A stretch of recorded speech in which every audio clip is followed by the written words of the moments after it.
नमस्कार, मैं रचना शर्मा चढ़ती कला डैम टीवी देख रहे सभी दर्शकों का स्वागत करती हूं। आप देख रहे हैं हरियाणा के समाचार। समाचारों की शुरुआत से पहले एक नजर आज की मुख्य सुर्खियों पर।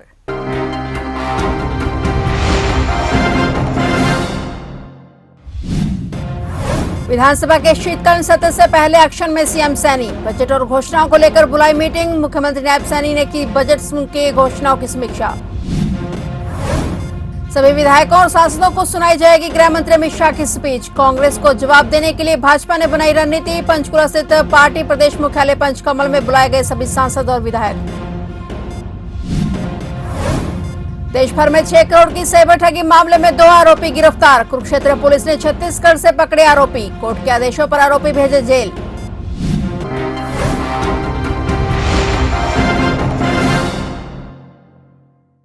और अब समाचार विस्तार से।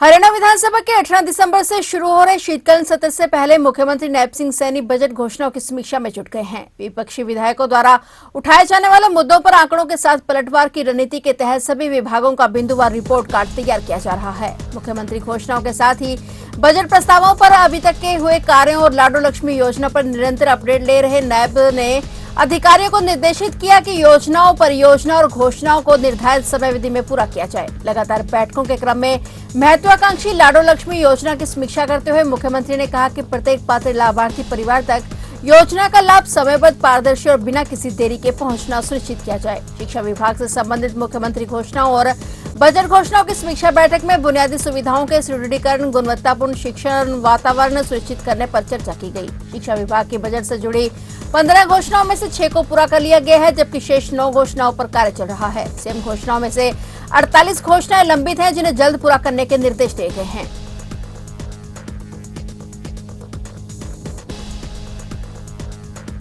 कांग्रेस एसआईआर और वोट चोरी के मुद्दे को लेकर लगातार भाजपा पर हमला बोल रही है और इन्हीं मुद्दों को लेकर आज दिल्ली में कांग्रेस रैली भी कर रही है। वहीं कांग्रेस के हमले का जवाब देने के लिए भाजपा ने भी रणनीति तैयार कर ली है। हरियाणा भाजपा के सभी विधायकों और सांसदों को आज पंचकुला स्थित पार्टी प्रदेश मुख्यालय पंचकमल में बुलाया गया है। सभी को गृह मंत्री अमित शाह की लोकसभा स्पीच सुनाई जा रही है और इस दौरान सभी सांसदों और विधायकों का उपस्थित रहना अनिवार्य रखा गया है। इसके तहत आज सभी विधायक और सांसद पंचकुला स्थित पार्टी प्रदेश मुख्यालय पंचकमल में पहुंचे। हरियाणा भाजपा अपने विधायकों और सांसदों को गृह मंत्री अमित शाह की लोकसभा वाली वो स्पीच सुना रही है, जिसमें उन्होंने तथ्यों के साथ जवाब दिया था कि कब कब एसआईआर का परीक्षण किया गया। कांग्रेस ने खुद 11 बार एसआईआर का परीक्षण करवाया है, तो फिर इस पर सवाल क्यों खड़े किए जा रहे हैं। रोहतक स्थित पार्टी कार्यालय में भाजपा ने अपने प्रवक्ताओं को गृह मंत्री अमित शाह की वो लोकसभा स्पीच सुनाई गई, जिसमें उन्होंने एसआईआर को लेकर सभी पक्ष क्लियर किए और अब प्रवक्ता इस मुद्दे पर पार्टी को डिफेंड करने और कांग्रेस को घेरने की रणनीति पर काम कर सकेंगे।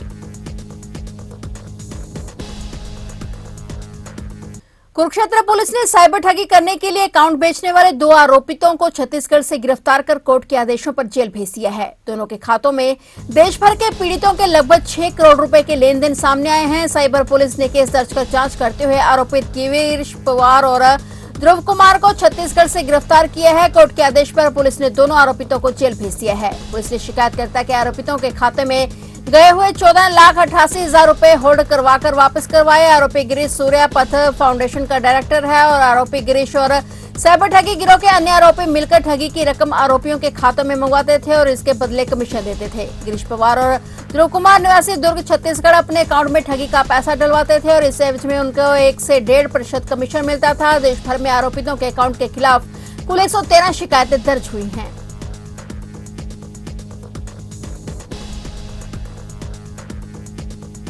पंजाब एवं हरियाणा हाईकोर्ट ने एक न्यायिक मजिस्ट्रेट द्वारा धमकी के मामले में आरोपी को दी गई नियमित जमानत के आदेश को रद्द कर दिया है। न्यायालय ने पाया कि मजिस्ट्रेट और आरोपी के बीच दूर का रिश्ता था और इस रक्त संबंध के कारण पक्षपात की वास्तविक संभावना उत्पन्न होती है, जो आदेश को अमान्य करने के लिए पर्याप्त है। जस्टिस सुमित गोयल ने कहा कि यह तथ्य जिसे नजरअंदाज नहीं किया जा सकता है वह यह है कि किसी न्यायाधीश मजिस्ट्रेट का किसी वादी के साथ दूर का या बहुत ही कमजोर रिश्तेदारी का संबंध हो सकता है, जिसके अस्तित्व से संबंधित न्यायाधीश मजिस्ट्रेट पूरी तरह से अनभिज्ञ हो सकते हैं। और याचिकाकर्ता ने दावा किया कि जमानत देने वाले मजिस्ट्रेट आरोपी के रिश्तेदार थे और उन्होंने आरोपी के परिवार में आयोजित शोक सभा में शामिल होने के लिए छुट्टी भी ली थी। इस आरोप के संबंध में मुख्य न्यायाधीश को शिकायत सौंपी गई थी और प्रशासनिक स्तर पर इस पर विचार किया जा रहा था। अम्बाला के जिला एवं सत्र न्यायाधीश द्वारा की गई प्रारंभिक जांच, जिसे सीलबंद लिफाफे में हाईकोर्ट के समक्ष प्रस्तुत किया गया था। ये संकेत मिलता है कि मजिस्ट्रेट और आरोपी के बीच दूर का पारिवारिक संबंध था। राज्य के अनुपालन हल्फनामे में भी उन्हें दूर के रिश्तेदार बताया गया है। हालांकि आरोपी ने हल्फनामे में इस तरह के किसी भी संबंध से इनकार कर दिया है। हरियाणा के यमुनानगर के प्रतापनगर में 7 दिसंबर को एक युवती की नग्न अवस्था में बिना सिर के मिली लाश के मामले में पुलिस अधीक्षक ने खुलासा किया है। यह युवती सहारनपुर की रहने वाली थी। वह बिलाल नामक युवक से लिव इन में रह रही थी। बिलाल की शादी तय हो चुकी थी, जो आज रविवार को होनी थी। इससे पहले ही पुलिस आरोपी तक जा पहुंची और उसे गिरफ्तार कर लिया गया। पुलिस अधीक्षक कमलदीप गोयल ने बताया कि इस मामले में पुलिस की कई टीमें काम कर रही थी। इलाके में के सभी सीसीटीवी कैमरे चेक किए गए और इस दौरान कुछ गाड़ियों पर शंका हुई और गाड़ियों की चेकिंग की गई। जांच करते करते पुलिस आरोपी तक पहुंची, जिसकी आज शादी होनी थी। वह युवती के साथ लिव इन में रह रहा था और उसने सीट बेल्ट से गला दबाकर हत्या की और मीट काटने वाले हथियार से उसकी गर्दन को काटकर जंगल में फेंक दिया। शव प्रतापनगर इलाके में फेंक दिया गया और दोनों ही सहारनपुर के रहने वाले थे। उन्होंने बताया कि युवती के सिर की तलाश की जा रही है और आरोपी को रिमांड पर लेकर हथियार बरामद करने का प्रयास किया जाएगा। पुलिस के लिए यह मामला काफी चुनौतीपूर्ण था, क्योंकि शव की पहचान नहीं हो रही थी। सिर काटकर गायब किया गया था, लेकिन सीसीटीवी के सहारे पुलिस आरोपी तक पहुंची, उसे गिरफ्तार कर लिया गया।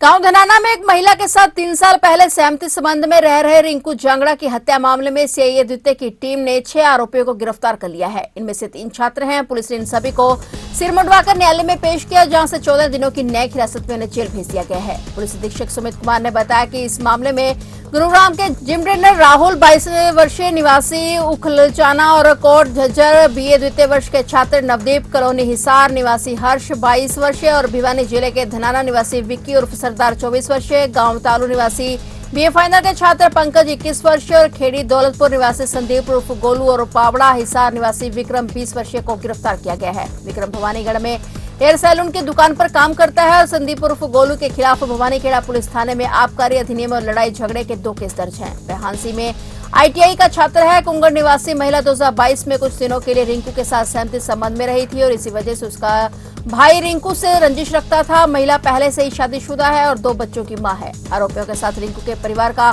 पहले भी न्यायालय में मामला चल रहा था। झज्जर कोर्ट में पेशी के दौरान भी आरोपियों के साथ रिंकू का आमना सामना हुआ था और इसी के चलते सुनियोजित तरीके से रिंकू की हत्या की वारदात को अंजाम दिया गया था। रेवाड़ी के नेशनल हाईवे 352D पर आज रविवार की सुबह घने कोहरे ने कहर बरपा दिया। रेवाड़ी के गांव गुरावड़ा के समीप कम दृश्यता के चलते 3 से 4 बसों की आपस में जोरदार भिड़ंत हो गई। हादसा इतना भीषण था कि बसों के अगले हिस्से क्षतिग्रस्त हो गए और यात्रियों में अफरा तफरी मच गई। जानकारी के मुताबिक बसें रेवाड़ी से झज्जर की ओर जा रही थी।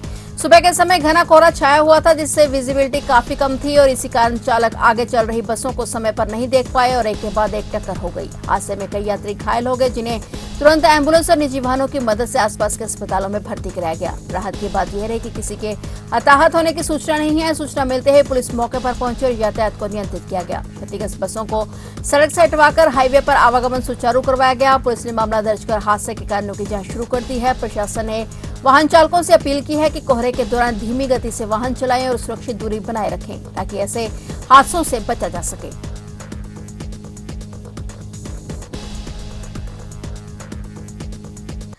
शिक्षा विभाग ने फिर स्कूलों को मिड डे मील के बारे में निर्देश जारी किए हैं, जिसमें विद्यार्थियों को हफ्ते में 2 बार मिल्क बार, दूध हफ्ते में 2 दिन यानी 200 ml प्रतिदिन, पिन्नी रोजाना और हफ्ते में 1 बार खीर दी जाएगी। दरअसल विद्यालयों की ओर से बार-बार शिक्षा विभाग से इस मामले में मार्गदर्शन मांगा जाता था। विभाग ने अब जिले के सभी शिक्षा अधिकारियों को मिड डे मील के मेन्यू के बारे में अवगत करवाया है। इसके साथ ही कुछ जिलों में सर्दियों के मेन्यू में भी बदलाव किया गया है। सरकारी स्कूलों के बच्चों को अब दोपहर के खाने में सोया खिचड़ी और मिस्सी रोटी को शामिल किया गया है और इन दोनों आइटम में के अलावा दलिया चावल, चना दाल खिचड़ी, मिस्सी पराठा सब्जी, मीठे चावल, नमकीन दलिया, मेथी चावल और तिल गुड़ के साथ साथ रागी गेहूं के पूड़े भी दिए जाएंगे।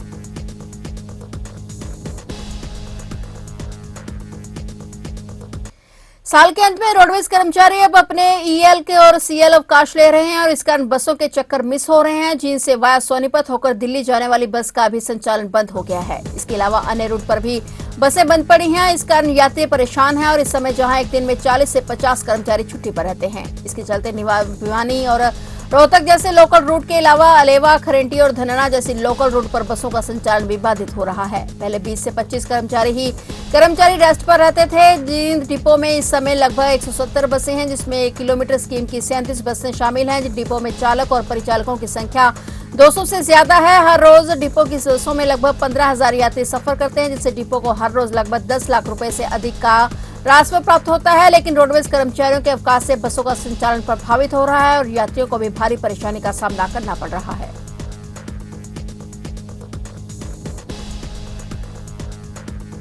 तो आप देख रहे थे हरियाणा के समाचार, और नए समाचारों के साथ फिर से हाजिर होंगे। तब तक के लिए देखते रहिए चढ़ती कला टाइम टीवी और मुझे दीजिए इजाजत।